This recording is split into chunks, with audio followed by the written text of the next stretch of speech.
अस्सलाम वालेकुम रहमतुल्लाह। नाज़रीन, खौफ कामयाबी का सबसे बड़ा दुश्मन है।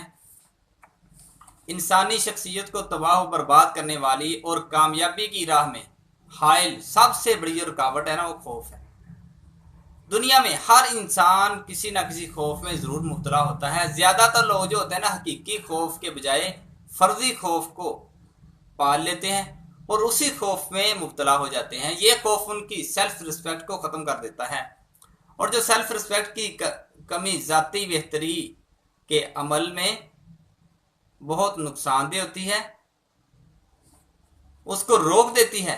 खौफजदा इंसान को अपनी ज़ात पर ज़रा भी इत्मीनान नहीं होता। जो नीम हकीम आमल बावे फराडिये लोगों के खौफ और कमज़ोरियों से आशना होते हैं और इनको गुमराह करने की कोशिश करते हैं, इसलिए वो लोगों के डर और खौफ को कैश करते हैं और इसी से अपना काम चलाते हैं, उनकी दुकानदारी चल जाती है।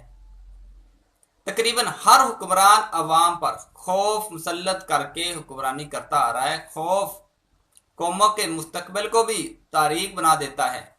खौफजदा अवाम अपने बुनियादी हक मांगने से भी डरती है। अगर आप अपने खौफ को दूर नहीं करते तो आपकी तमाम सलाहियतों को खा जाएगा। कामयाब लोग खतरा मुंह लेने के आदी होते हैं। उनको बेशुमार दफा माली खतरा और इसका सामना करना पड़ता है। अगर वो खौफजदा रहने के आदी बन जाएं, कभी भी कामयाब नहीं हो सकते। वो खौफ और डर आपको अपने काबू में कर लेते हैं और कामयाब हो जाते हैं।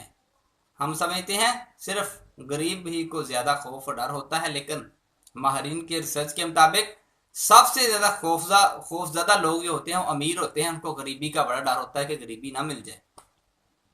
आपका जहन एक तवानाई पावर हाउस, तवानाई की मानद। आप अगर खौफजदा होंगे तो सारी तवानाइयां खौफ पर सर्फ हो जाती हैं। आपको मस्बत और पुरअमीदी सोच फराहम करने के लिए जहन के पास कुछ नहीं बचता।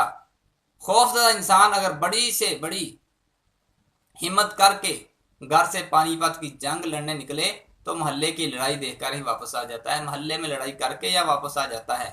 इसकी मिसाल ही ऐसे है कि आप बहुत बड़ी मंजिल के मुसाफिर बनकर सफर कर रहे हैं तो रास्ते में कुत्ता आपको पड़ जाए या आपके पीछे लग जाए, आप रास्ता लेने के बजाय उल्टा उस कुत्ते को पड़ जाएंगे, उसके साथ लड़ाई शुरू कर देंगे, उसको मारना शुरू कर देंगे, मंजिल को भूल जाएंगे।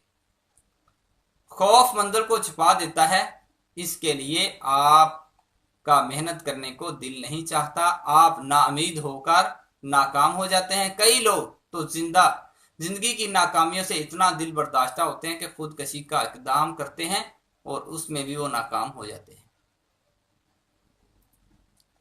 अगर आप अपनी तवज्जो खौफ से हटाकर मकसद और मंजिल की तरफ लगा दें तो खौफ दूर हो जाएगा, खौफ खत्म हो सकता है। खौफ दर हकीकत एक जहनी कैफियत हालत का नाम है और इस कैफियत और हालत को बदला जा सकता है।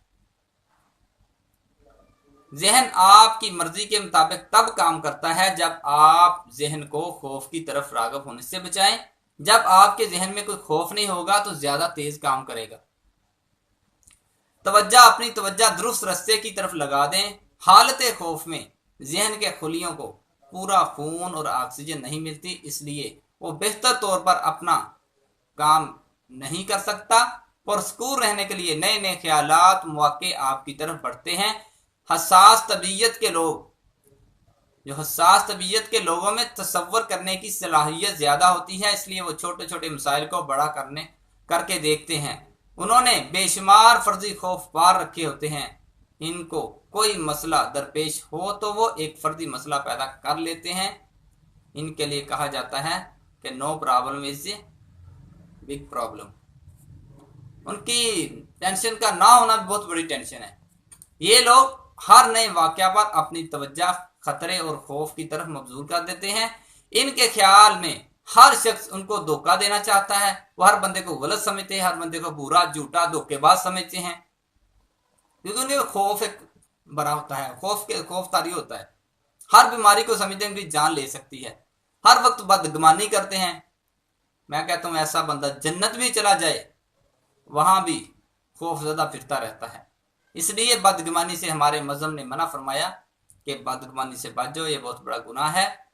माहरीन की एक रिसर्च के मुताबिक हमारे 98% खदशात बेमानी और फर्जी होते हैं और 2% जो खदशात पूरे हो जाते हैं लेकिन वो नुकसान नहीं देते, उनसे कोई नुकसान नहीं इतना ज्यादा होता। कहते हैं कि अपने खौफ पर फतह पाकर आप दुनिया फतह कर सकते हैं। अगर अपना खौफ खत्म कर लें तो दुनिया में हुकूमत कर सकते हैं। अगर आप अपने खौफ को मिटा दें तो दुनिया में नाम पैदा कर सकते हैं। आमतौर पर इंसान की तरक्की को रोकने वाले 6 तरह के खौफ होते हैं जो आम पाए जाते हैं लोगों में। पहला खौफ होता है गरीब ना हो जाऊं, ये ज्यादातर अमीर लोगों में होता है। मौत का खौफ होता है, तनकीद और बेइज्जती का खौफ होता है, कमजोर हो जाना और बुढ़ापे का खौफ, मोहब्बत खो जाने का खौफ। ये चंद खौफ है जो आपके रखे हैं, आम तौर पर पाए जा रहे हैं, जिनकी वजह से लोग नाकाम हो रहे हैं। सब लोगों में ये तमाम खौफ मौजूद होते हैं लेकिन कोई एक खौफ शिद्दत हासिल कर लेता है। आमतौर पर इस खौफ की वजह बचपन के कुछ वाकयात होते हैं। एक आदमी उम्र के लिहाज से जवान और बूढ़ा हो जाता है लेकिन उसके खौफ के हवाले से जज्बात बचपन वाले होते हैं। माहिरीन नफ्सियात खौफ को खत्म करने के लिए मरीज की हिस्ट्री मालूम करते हैं तो पता चलता है कि खौफजदा इंसान के नजरियात अकायद गैर पुख्ता होते हैं, उनको बदल देते हैं, खौफ दूर हो जाता है। लाइल्मी जो खौफजदा इंसान होते हैं उनके नजरियात अकायद गैर पुख्ता होते हैं, वो उनको बदल देते हैं और खौफ दूर हो जाता है। लाइल्मी खौफ पैदा करती है। खौफ के जिस हिस्सा के हवाले से आप खौफजदा हैं इस शोबे का ज्यादा से ज्यादा इल्म हासिल, जिंदगी के जिस शोबे के हवाले से आप ज्यादा खौफजदा हैं इस शोबे का ज्यादा से ज्यादा इल्म हासिल करेंगे तो आपका वो खौफ खत्म हो सकता है। जिस काम को करने के हवाले से आप खौफजदा होते हैं अगर आप उस काम को सरअंजाम ना देंगे, इससे किनारा कशी करेंगे तो आपका खौफ बढ़ता जाएगा। जिस खौफ से आप भागेंगे वो खौफ आपके पीछे लग जाएगा, आपको नहीं छोड़ेगा, खौफ बढ़ता जाएगा। 1-2 बार हिम्मत करके इस काम को कर लें, उनसे निपट लें, उनका मुकाबला करें, आपका खौफ खत्म हो जाएगा। तैराकी की किताबें पढ़ने से तैराकी नहीं आती बल्कि इसके लिए पानी में छलांग लगाना ही पड़ती है। दुनिया का कोई काम है जब तक प्रैक्टिस ना की जाए, इल्म हासिल करने से कुछ नहीं बनता जब तक उसमें एक्सपीरियंस ना हो। बहादुरी का कतई मफहूम ये नहीं है कि डर और खौफ का एहसास तक ना हो, इस तरह तो दुनिया में कोई भी बहादुर नहीं है। डर से मुकम्मल तौर पर बेनियाज कोई भी नहीं हो सकता। बहादुर वो है जो खौफ के बावजूद खुद कोशिश जारी रखे, कोई खास दिन मुंतखब करें और उनसे उस दिन बेखौफ होकर घूमें फिरें। एक दिन के लिए बिन बास लेने में कोई हर्ज नहीं। वालिदैन के लाडले बच्चे 1-2 बार नाकामी का सामना करके इतना खौफजदा होते हैं कि खतरा जो होता है रिस्क के नाम से घबराते हैं, काम करने से घबराते हैं कि नाकाम हो जाएंगे, रिस्क नहीं लेते हैं, इसलिए वो अपनी अमली जिंदगी में मुकम्मल तौर पर नाकाम हो जाते हैं। मैंने पढ़ा है कि तमाम लोगों को अल्लाह ने पैदा किया है, वो खुद ही रिज़्क बांटने का जिम्मेदार है, इसलिए मैं खौफजदा नहीं होता। अपनी नुक्ता नजर अंदाज़े फिक्र बदलें, जहन को वुसअत दें, जिंदा दिल होकर जिए, कभी भी उम्मीद का दामन हाथ से ना जाने दें, बाहिम्मत होने की एक्टिंग करें, अपने डर और खौफ के हवाले से किसी मुखलस दोस्त से राय लें, हकीकत पर मबनी सोच अपनाएं और अपने खौफ की असल वजह जानें। इस तरह आप खुद एतमाद हासिल कर लेंगे और आपका खौफ जाता रहेगा। हमेशा याद रखें अल्लाह से डरना है, इससे कोई नहीं डरा सकता, और जो दिल में खुदा का खौफ ना रखता हो वो एक मामूली सा खौफ ना करके रख देता है। ये एक सजदा था जिसे तू गिरां समझता था, ये एक सजदा था तो जिसे गिरां समझता था। हजारों सजदे से देता है आदमी को निजात। खौफ से बच जाइए। खौफ का आना बुरी बात नहीं, लेकिन खौफ पर कंट्रोल कीजिए। खौफ को जिंदगी का हिस्सा ना बनाइए। खौफ के जिंदगी में बड़े वाकया सामने आते हैं। एक बाप थी, उसकी बेटी थी, खौफ ज्यादा रहती थी, बड़ी परेशान, बीमार हो गई, बड़ी बीमार, बड़ी मेडिसिन, बड़े रिपोर्टें कराई, बड़े टेस्ट कराए, किसी में उसकी समझ ना आई क्या प्रॉब्लम है, इसको कौन सी बीमारी है। हकीमों से, डॉक्टरों से इलाज करवाया। अब उसको एक दिन माहिर नफ्सियात के पास ले जाया गया, क्योंकि ये मसला जो होता है ना, खौफ खौफ का माहिर नफ्सियात ही हल करते हैं, हिस्ट्री चेक करते हैं, जैसे मैंने बताया। अब उनके पास ले गए, उन्होंने पूरी हिस्ट्री सुनी कि आप क्या करते हैं, आपके अब्बू क्या करते हैं, सारा काम बताओ घर का। उस आदमी ने बताया कि मैं ना रुई लेके आता हूँ, रुई काट के धागा बनाते हैं, रोज लेके आते हैं, धागा बनाते हैं। अच्छा जी, वो अब माहिर नफ्सियात समझ गया कि ये काम के कर कर थक गई है और काम से डर गई है। उसने बताया कि आप किसी ना किसी दिन ऐसे ना बहुत बड़ी गठरी लेके आए थे घर में, घर रख दी, उस वजह से आपकी बेटी के दिल में डर बैठ गया कि सारा काम करना पड़ेगा, इसका धागा काटना पड़ेगा, ये तो बड़ा मुश्किल काम है। इस वजह से वो बीमार पड़ गई है। अब आपने करना यह है कि एक फिर दोबारा उतनी गठरी लेके आनी है, घर ला के उसको आग लगानी है, ताकि तेरी बेटी के डर के अंदर से खौफ खत्म हो जाए। खौफ के साथ मुकाबला करना सीखे। एक बच्चा था, दोस्त का बेटा था, तकरीबन 8 साल का बच्चा था। उसने बताया कि रात जब सोता है ना, वो ऐसे ऐसे हाथ करके बड़ा खौफजदा कांपता है और डरता है।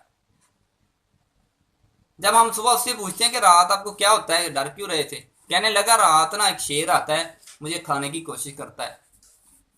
अच्छा, मुझे बताया तो मैंने उनको बुलाया, मैंने कहा बेटे को लेके आओ अपने साथ। अब बेटे को लेके आए, मैंने बच्चे को उठा लिया, मैं बेटा आपके पास शेर आता है ना? हाँ, कहता शेर आता है। मैंने कहा आज जब शेर आए ना रात को, आपने करना यह कि शेर पर हमला कर देना है। वो शेर बहुत कमजोर है, आपका कुछ नहीं बिगाड़ सकता, वो जल्दी मर जाएगा। अब बेटे ने बात याद रखी, उसको मैं अच्छी तरह जेन नशीन कर दी। अब रात मैंने कहा इधर मेरे पास स्टे करो, रात सोए। और रात हम जाग पास बैठे थे, बच्चा सो गया। जब बच्चे को नींद आई ना, अचानक उसने हाथ मारने शुरू कर, जैसे कोई बच्चा ना जागने की हालत में कोई मुकाबला करता है, ऐसे मुकाबला कर रहा है, हमला कर रहा है। तो अचानक उसको जाग आई कि मर गया, मर गया, मर गया। पूछा बेटा क्या हुआ, कहता शेर मार दिया मैंने। तब से उसका डर और खौफ खत्म हो गया। उम्मीद है कि आपको आज तक का टॉपिक पसंद आया होगा। बहुत शुक्रिया नाज़रीन।